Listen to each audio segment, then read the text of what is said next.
Varicose veins కి సరైన చికిత్స కోసం సంప్రదించండి ఎవిస్ హాస్పిటల్. నమస్కారం ప్రభుజీ. హరే కృష్ణ. నమస్కారం అండి. ఎలా ఉన్నారు? బాగున్నా, మీరు ఎలా ఉన్నారు? చాలా చాలా బాగున్నాను. చాలా సంతోషం. మంచి రీచ్ ఉన్నాయి వీడియోస్.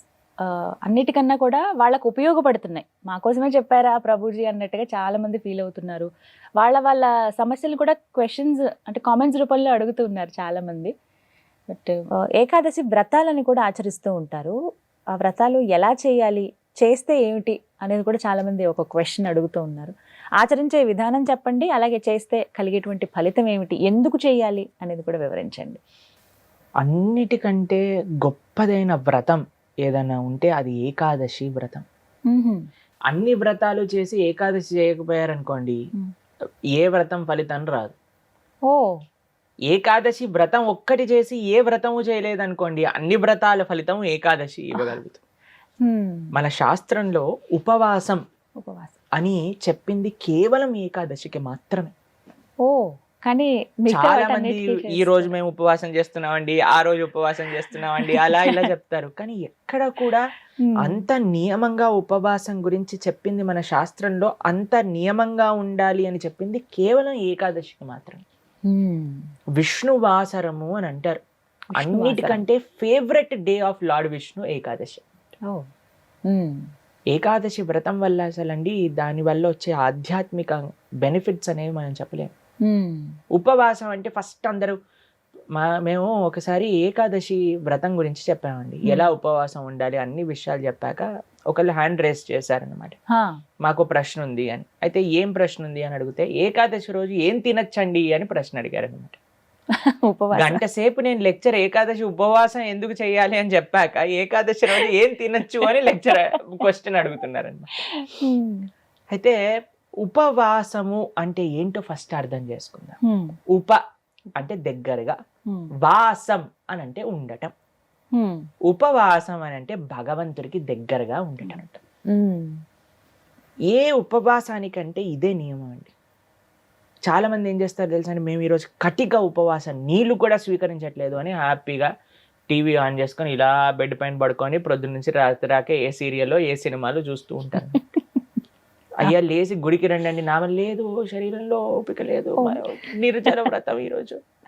మనం అండి దేన్నైనా సరే ఎంత మెటీరియలిస్టిక్ గా మార్చే శక్తి మానవుడి దగ్గర ఉందండి.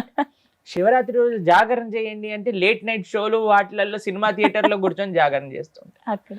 శివుడు పాపం ఏమనుకుంటాడో, ఎంత బాధపడతారో ఇలాంటి వాళ్ళని చూసి ఆశ్చర్యం వేస్తుంది. మనం దేన్నైనా సరే ఎలా పాడు చేయొచ్చో అంత, ఎంత ఫాస్ట్ గా మానవ బ్రెయిన్ పనిచేస్తుందంటే అంత పనిచేస్తుంది. ఉపవాసము అని అంటే, ఆ ఉపవాసం చేసే ఏకాదశి రోజు ఏం చెయ్యాలి అని అంటే, ఇంకా మరింత కృష్ణ సేవ, ఇంకా మరింత భగవన్నామం పలకటం. హరే కృష్ణ కృష్ణ కృష్ణ హరే హరే, హరే రామ రామ రామ హరే హరే. మరింత నామం చేసుకోవటం, మరింత భాగవత గీత వీటిని శ్రవణం చేయటం, అధ్యయనం చేయటం. ఇది ఉపవాసం, భగవంతుడు దగ్గరగా ఉండేది. మరి ప్రభుజీ ఉపవాసం అంటే తినకుండా ఎందుకు ఉండాలని చెప్తారు? ఇప్పుడు చూడండి, ప్రొద్దు నుంచి లేవంగానే తిండి గోలే కదండి మనకి. ఏం టిఫిన్ ఏం చేయాలి, దోశలు వేయటం, ఇడ్లీలు వేయటం, అటు వాయిల్ తీయటం, ఇటు చట్నీ చేయటం, ఇటు సాంబార్ చేయటం, పెట్టేయటం. దాని తర్వాత ఇది అయిపోగానే మళ్ళీ లంచ్కి ఏం కావాలి, భోజనం కోసం కూరగాయలు కట్ చేయటం, వంటలు చేయటం, మళ్ళీ తినగానే నిద్ర వస్తుంది, మధ్యాహ్నం పూట పడుకుంటాం, మళ్ళీ సాయంత్రం కావగానే ఇది అది.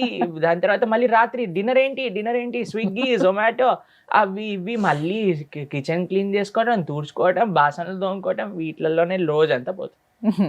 ఏం చెప్పారంటే, అయ్యా నువ్వు దేవుడికి దగ్గరగా ఉండాలంటే వీటిని కొద్దిగా దూరం పెట్టాలి, అప్పుడే సాధ్యం అవుతుంది.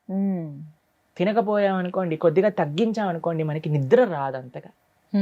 ప్లస్ ఇంత పెద్ద తతంగం మొత్తం కూడా ఆఫ్ అయిపోతుంది, ఎంత సమయం మెరిగిపోతుంది. మీరు ఒక్కసారి ప్రయత్నించండి, ఒకరోజు వంట తిండి ఈ రెండు ఆపేస్తే అసలు ఆ రోజు ఏంటి ఇంత పెద్దగా ఉంది మనకి అని అనిపిస్తుంది అనమాట.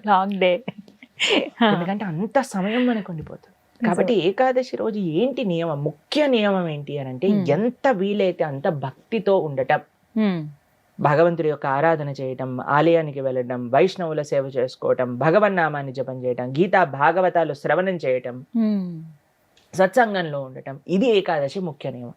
దాని తర్వాత నియమం ఏంటి అని అంటే ఆహార నియమం పాటించాలి.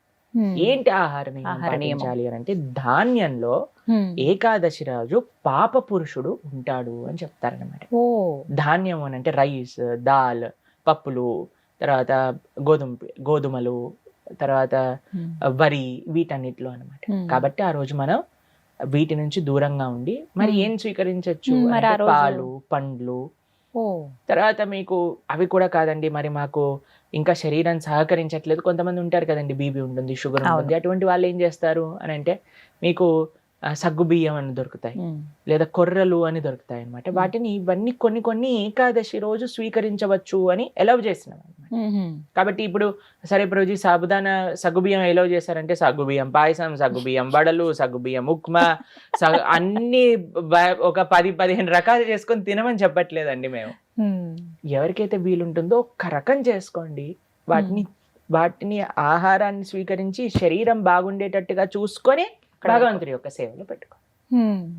కాబట్టి ఏకాదశి ప్రధాన నియమం ఏంటి అని అంటే భగవంతుడి దగ్గరగా ఉండట. కానీ కొంతమంది కటిక ఉపవాసం అని ఉంటారండి, నీళ్లు మాత్రమే స్వీకరిస్తారు ఆ రోజంతా. నీళ్లు కూడా స్వీకరించరు, దాన్ని ఆ. కటిక ఉపవాసం అంటారు, అంటారా? నిర్జల వ్రతము అని అంటారు అనమాట. అచ్చా, ఓకే. చెయ్యండి ప్రభుజీ, మేము నిర్జల చేస్తూ బ్రహ్మాండంగా ప్రొద్దు నుంచి రాత్రి దాకా జపం చేసుకునే శక్తి మా దగ్గర ఉంది అని అంటే పర్ఫెక్ట్. లేదండి మాకు ఏదన్నా లోపలికి వెళ్ళండి, మాకు బ్రెయిన్ పనిచేయదు అని అన్న వాళ్ళు పాలు స్వీకరించండి, లేదండి పండ్లు స్వీకరించండి, లేదండి సగ్గుబియ్యంతో కొద్దిగా అంటే ఉప్మా అలా లాంటివి ఉండొచ్చా? చేసుకోండి. ఇందాక మీరు అన్నారు కటిక ఉపవాసం కనీసం. ఉండొచ్చు. చాలా మంది భక్తులు ఉంటారు, ఓ. చాలా మంది భక్తులు ఉంటారు, మా ఆశ్రమంలో ఎంతో మంది ఉంటారు. మరి మీ విషయం ఏంటి ప్రభుజీ, మీరు ఉండరా అని అంటే మేము మధ్యాహ్నం వరకు మాత్రం నీరు తీసుకోకుండా, ఏం ఆహారం తీసుకోకుండా ఉపవాసం ఉంటాం. మధ్యాహ్నం వరకు ఓ. మధ్యాహ్నం పూట కొద్దిగా పాలు, కొద్దిగా పండ్లు అలాంటివి స్వీకరిస్తాం అన్నమాట. అలా మేము ఏకాదశి ఉపవాసం చేయడానికి ప్రయత్నం చేస్తాం. వ్రతం, ఏకాదశి వ్రతం అంటే ఏ విధంగా? ఉపవాసమే ఉపవాసమే ఆనిస్తేనే వ్రతం అంటారు. ప్రతి నెలలో 2 ఏకాదశులు వస్తాయి. అవును. ఆ 2 ఏకాదశులు సంవత్సరం పాటు మొత్తం అన్ని ఏకాదశులు కానీ మనం ఉండగలిగితే దానికంటే గొప్ప వ్రతం ఇంకొకటి లేదు. ఏం జరుగుతుంది ఏకాదశి వ్రతం చేస్తే? భగవంతుడి యొక్క పూర్తి కృప మన పైన ఉంటుంది. ఏకాదశి భక్తి జనని అని అంటారు. మన మనసులో భగవంతుడి పట్ల ప్రేమ కలుగుతుంది, దానికంటే గొప్ప వరం ఇంకేం కావాలండి. నిజమే కదా. కాబట్టి ఏకాదశి వ్రతం తప్పకుండా చేయాలి. అందరూ కూడా ఆ ఏకాదశి వ్రత మహాత్యాన్ని తెలుసుకోండి, చక్కగా ఏకాదశి వ్రతాన్ని ఆచరించడానికి ప్రయత్నం చేయండి. ఇప్పుడు వైకుంఠ ఏకాదశి చాలా అద్భుతమైన రోజు, మీరు సంకల్పం తీసుకొని ముందుకెళ్ళడానికి. చాలా మంది మమ్మల్ని అడుగుతుంటారు, రోజు మా ఇంట్లో ఎవరో వెళ్ళిపోయారు, లేదా మాకు మైలు ఉంది, అశౌచం ఉంది, మీరు ఎలా ఉన్నా ఏం జరుగుతున్నా ఏకాదశి మాత్రం పాటించవచ్చు, దాంట్లో ఏం ప్రాబ్లం. ఆ రోజు ఖచ్చితంగా ఇవి వింటే బాగుంటుంది, ఇవి పఠిస్తే బాగుంటుంది. భాగవతం వినాలి, భాగవతం చదువుకోవాలి, భగవన్నామం జపం చేయాలి, కీర్తన చేసుకోవాలి, ఆలయానికి వెళ్ళాలి, కృష్ణుడికి తులసితో అర్చన చేయాలి.